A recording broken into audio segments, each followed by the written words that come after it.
이번 포항 지진에 대한 문 정부에 대한 하늘이 준엄한 경고 그리고 천심이라고 하는 지적들이 나오고 있습니다.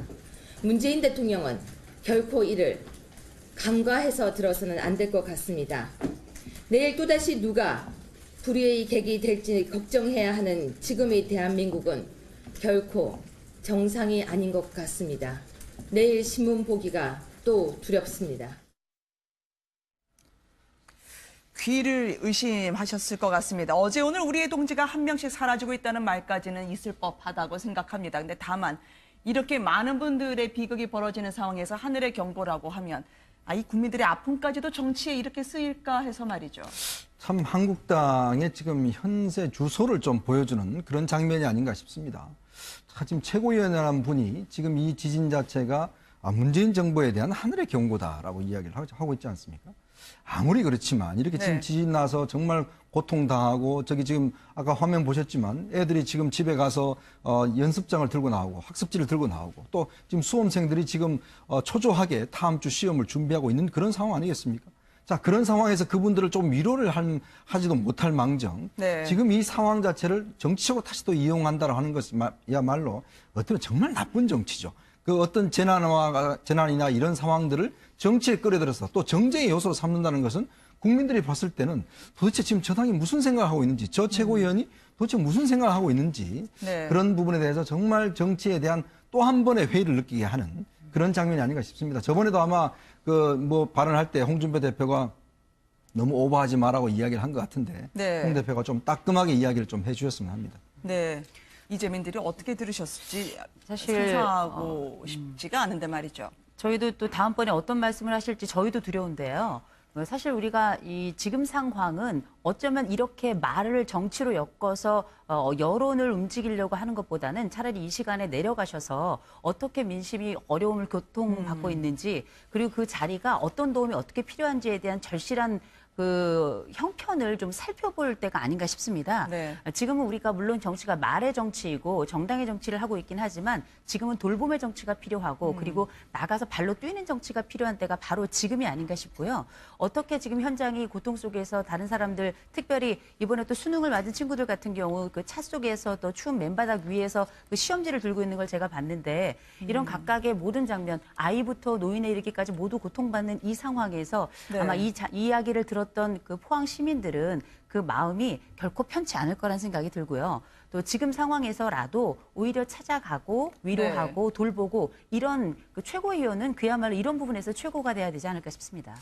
그래도 본인은 누리꾼들이 일부 비판하거나 지적을 했던 모양입니다. 그랬는데 거기에 웃으시면서 반사라고 하면서요. 오히려 그 공세를 역으로 되돌렸는데요. 이걸 어떻게 봐야 될까요, 변호사님? 그러니까 류해 최고위원은 그냥 이것도 역시 약간 반장난식으로 히읗 반사, 그러니까 뭔가 비난하는 목소리에 그러니까 정말 나는 이런 거에 흔들리지 않는다는 걸 보여주려고 하시는지 모르겠습니다만 저도 뭐 개인적으로 제가 자유한국당이건 민주당이건 그런 당의 문제가 아니라 지금 현재 정치권에서는 이게 포항에서도 저번 경주지진보다 피해가 훨씬 큽니다. 그렇죠. 그러니까 규모는 작을지 모르겠지만 피해가 훨씬 크다면 현장의 피해 현황이 어느 정도 되는지 그럼 이 피해 현황 제가 아까 말씀드렸던 것처럼 자동차도 지금 해결이 안 되고 집이 무너져도 보상이 안 되고 정말 갈 곳 없게 나앉아야 될 그런 많은 시민들이 있는 상황에서 초당적 협력을 통해서 어떻게 이 재난을 돌파해 나갈까에 대한 그런 메시지를 내놓고 차라리 이번에 포항 지진에 관련해서 정부 대응이 미흡하다.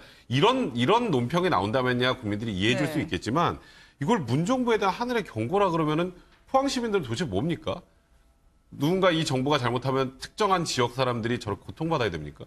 그러니까 이런 말씀을 하시고 정말 유감 표명을 하고 사과하시는 게 아니라 여기서 지금 히읗 반사라고 하는 건 사실 국민들을 두 번 놀리는 거예요. 그러니까 저도 뭐 유해 최고위원을 뭐 계속 비난하고 싶은 건 없습니다만 말이 심하면 이게 국민들로부터 신뢰를 받을 수 없는 걸 넘어서서 정치가 외면당합니다. 그런 부분에 대한 생각은 반드시 좀 하셨으면 좋겠다는 생각이 드네요.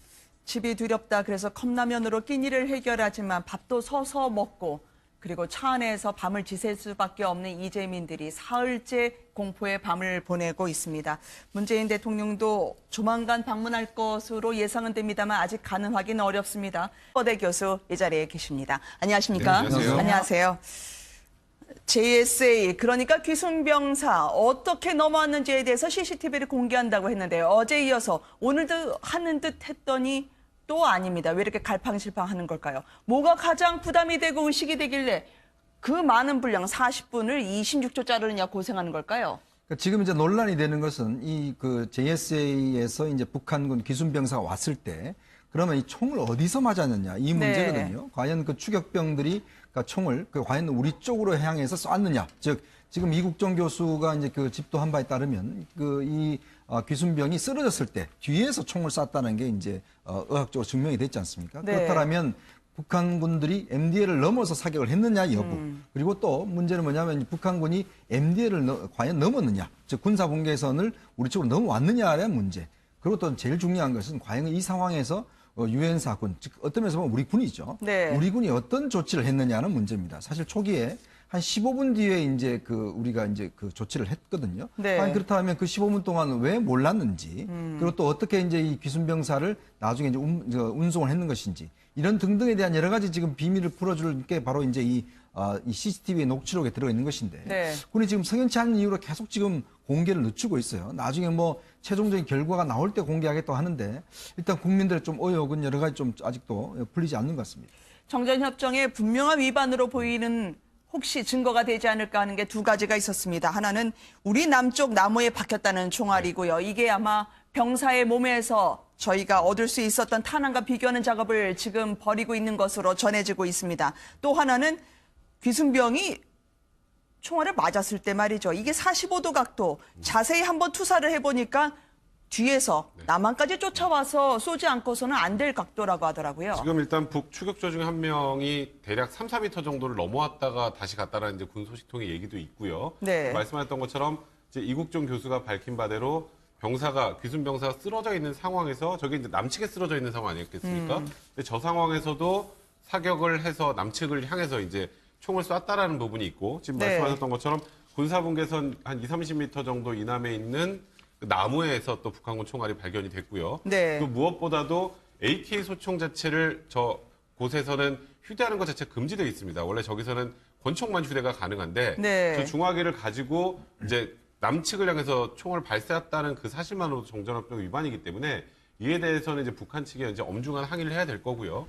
저에 관련된 내용들 진상 같은 것을 좀 명확하게 규명을 해서 항의를 하더라도 정확하게 해야 되지 않겠습니까? 네. 그리고 다만 저도 좀 아쉬운 게 그 CCTV 26초 정도 분량 내용을 공개를 하면 오해 소지가 있어서 나중에 정리해서 다 조사한 이후에 다시 국민들에게 밝힌다고 하는데 그런 반응, 그런 대응 자체가 어찌 보면 국민들로부터 좀 더 의구심을 받을 수밖에 없는 상황 아닌가 개인적으로 생각됩니다.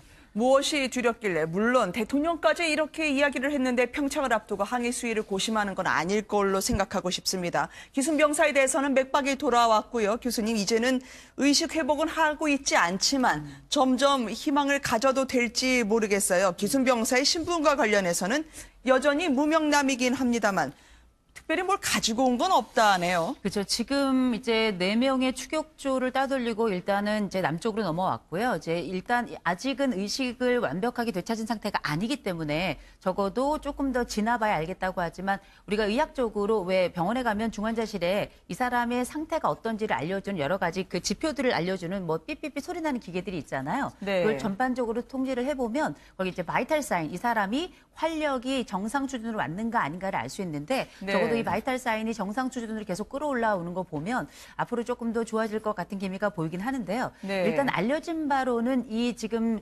귀순한 병사가 20대 중반으로 알려져 있고요. 그리고 20대 중반이면서 동시에 그쪽에 하사 신분을 가지고 있는 걸로 알려져 있습니다. 네. 그런데 사실 우리가 JSA 쪽에서 근무를 한다는 거는 굉장히 여러 가지로 검증이 된 사람만 그쪽에 근무를 하려고 하는 걸로 알려져 있는데 네. 적어도 이런 상황에서 넘어왔을 때에는 아마 모종의 사건들이 있지 않았을까 싶은 생각이 들긴 합니다만 지금 뭐 유엔 쪽에서 얘기하는 거는 그 브룩스 유엔 그 사령부 그 사령관이 지금 해외 출장 중이고 내부 조율 좀 네. 해야 된다 이런 얘기가 나와 있어서 아직 그 40분 정황에 대해서 알고 있는 바가 없기 때문에 일단 의식을 완전히 회복한 그 월남한 군 병사가 의식을 완전히 회복을 하면 그제서야 좀 더 자세한 정황들을 알 수 있지 않을까 싶은 생각이 좀 듭니다. 뭐 군에 계신 분들은 섭섭하실지 모르지만 여전히 군은 무언가 감추려 할 것 같다라는 국민들의 의식이 아직은 상존하고 있는 게 현실 아니겠습니까? 추격조가 추격을 하고요. 당시의 상황을 저희가 사파로 한번 재구성을 해봤습니다. 왜냐면은요.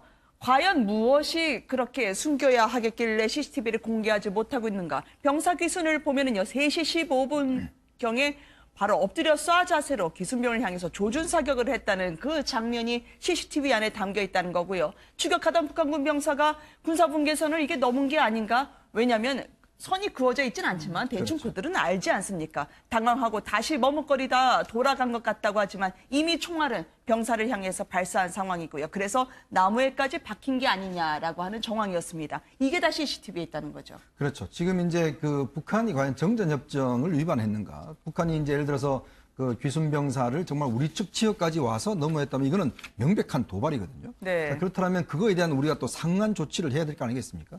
근데 지금 보면은 그 CCTV 영상을 뭐 제가 직접 북한군이 이제 추격하는 과정 속에서 자기도 모르게 사실은 MDL을 넘어온 것이고 그러면서 뒤에 추적하던 병사들이 손짓하면서 빨리 돌아오라고 이렇게 손짓하는 장면까지도 이제 있다는 네. 이야기거든요. 그렇다면 일단 북한은 명백하게 우리 쪽을 침범한 사실이 있는 것이고 자, 그리고 지금 추적하는 과정 속에서 한 40발 정도가 총알이 쐈지 않습니까? 그쵸. 자, 그러면 그걸 분명히 우리도 들었을 것이고 지금 우리 군 설명은 CCTV를 통해서 계속 지켜보고 있었다. 네. 이렇게 이야기를 하는데 문제는 이 부분에 좀 석연치 않은 부분이 있어요. 만약 지켜봤다라면 이 병사가 어디에 있었는지를 분명히 알 거 아니겠습니까? 쓰러지는 것을. 근데 15분 뒤에 찾았다는 거예요. 수풀에 있는 것을. 네. 자, 그러면 기본적으로 그럼 우리 측에서 과연 그럼 감시를 제대로 하고 있었느냐라는 문제. 그다음 또 하나는 북한군이 그렇게 우리 쪽으로 총을 쏘는데 그럼 왜 우리는 아무 대응을 하지 않았냐. 지금 그것도 문재인 대통령도 의문을 제기했지 않습니까? 네. 왜 그런 상황에서 우리가 공포탄을 쏴서라도 예를 들어서 좀 업무를 해야 되는데 왜 네. 업무를 하지 않았냐. 그 유엔사의 교전 수칙이 어떻게 되어 있느냐. 이걸 한번 좀 검토해 봐라. 이렇게까지 지시를 했지 않습니까? 그렇다면 과연 우리가 교전 수칙을 제대로 지켰는지. 원래 유엔사 교전 수칙은 북한군이 올 때 경고 방송을 하게 돼 있다 합니다. 네. 자, 쏘지 마 뭐 이렇게 방송을 해야 되는데 문제는 그런 행위들이 없었다는 거거든요. 그렇다고 한다면 이날이 사실은 이제 그 판문점 방문을 매번 손님들이 이제 방문하지 않습니까? 유일하게 이날이 이제 쉬는 날이었다고 합니다. 네. 그래서 병력도 적었고 그래서 과연 이제 우리 측에서의 대응 태세가 제대로 되어 있었느냐 이 부분이 사실 이 CCTV가 좀 밝혀질 부분이라고 할 수 있겠습니다. 바라만 봤을 뿐이 아니길 바랍니다. 이번 포항 지진에 대한 문 정부에 대한 하늘이 준엄한 경고 그리고 천심이라고 하는 지적들이 나오고 있습니다. 문재인 대통령은 결코 이를 간과해서 들어서는 안 될 것 같습니다. 내일 또다시 누가 불의의 객이 될지 걱정해야 하는 지금의 대한민국은 결코 정상이 아닌 것 같습니다. 내일 신문 보기가 또 두렵습니다. 귀를 의심하셨을 것 같습니다. 어제 오늘 우리의 동지가 한 명씩 사라지고 있다는 말까지는 있을 법하다고 생각합니다. 근데 다만 이렇게 많은 분들의 비극이 벌어지는 상황에서 하늘의 경보라고 하면 이 국민들의 아픔까지도 정치에 이렇게 쓰일까 해서 말이죠. 참 한국당의 지금 현재 주소를 좀 보여주는 그런 장면이 아닌가 싶습니다. 자, 지금 최고위원이라는 분이 지금 이 지진 자체가 문재인 정부에 대한 하늘의 경고다라고 이야기를 하고 있지 않습니까? 아무리 그렇지만 이렇게 지금 네. 지진 나서 정말 고통당하고 저기 지금 아까 화면 보셨지만 애들이 지금 집에 가서 연습장을 들고 나오고 학습지를 들고 나오고 또 지금 수험생들이 지금 초조하게 다음 주 시험을 준비하고 있는 그런 상황 아니겠습니까? 자, 그런 상황에서 그분들을 좀 위로를 하지도 못할 망정 네. 지금 이 상황 자체를 정치적으로 다시 또 이용한다고 하는 것이야말로 어쩌면 정말 나쁜 정치죠. 그 어떤 재난이나 이런 상황들을 정치에 끌어들여서 또 정쟁의 요소로 삼는다는 것은 국민들이 봤을 때는 도대체 지금 저 당이 무슨 생각을 하고 있는지 저 최고위원이 도대체 무슨 생각을 하고 있는지 네. 그런 부분에 대해서 정말 정치에 대한 또 한 번의 회의를 느끼게 하는 그런 장면이 아닌가 싶습니다. 저번에도 아마 그 뭐 발언할 때 홍준표 대표가 너무 오버하지 마라고 이야기를 한 것 같은데 네. 홍 대표가 좀 따끔하게 이야기를 좀 해주셨으면 합니다. 네. 이재민들이 어떻게 들으셨을지 사실, 상상하고 싶지가 않은데 말이죠. 저희도 또 다음번에 어떤 말씀을 하실지 저희도 두려운데요. 사실 우리가 이 지금 상황은 어쩌면 이렇게 말을 정치로 엮어서 여론을 움직이려고 하는 것보다는 차라리 이 시간에 내려가셔서 어떻게 민심이 어려움을 고통받고 있는지, 그리고 그 자리가 어떤 도움이 어떻게 필요한지에 대한 절실한 그 형편을 좀 살펴볼 때가 아닌가 싶습니다. 네. 지금은 우리가 물론 정치가 말의 정치이고 열째 공포의 밤을 보내고 있습니다. 문재인 대통령도 조만간 방문할 것으로 예상은 됩니다만 아직 가능 확인 어렵습니다. 허대 교수 이 자리에 계십니다. 안녕하십니까? 네, 안녕하세요. 안녕하세요. JSA, 그러니까 귀순병사 어떻게 넘어왔는지에 대해서 CCTV를 공개한다고 했는데요. 어제 이어서 오늘도 하는 듯 했더니 또 아닙니다. 왜 이렇게 갈팡질팡하는 걸까요? 뭐가 가장 부담이 되고 의식이 되길래 그 많은 분량 40분을 26초 자르느냐 고생하는 걸까요? 그러니까 지금 이제 논란이 되는 것은 이 그 JSA에서 이제 북한군 기순병사가 왔을 때 그러면 이 총을 어디서 맞았느냐 이 문제거든요. 과연 그 추격병들이 그러니까 총을 과연 우리 쪽으로 향해서 쐈느냐. 즉 지금 이국정 교수가 이제 그 집도한 바에 따르면 이 귀순병이 쓰러졌을 때 뒤에서 총을 쐈다는 게 이제 의학적으로 증명이 됐지 않습니까? 네. 그렇다면 북한군들이 MDL을 넘어서 사격을 했느냐 여부. 그리고 또 문제는 뭐냐면 북한군이 MDL을 과연 넘었느냐. 즉 군사분계선을 우리 쪽으로 넘어왔느냐라는 문제.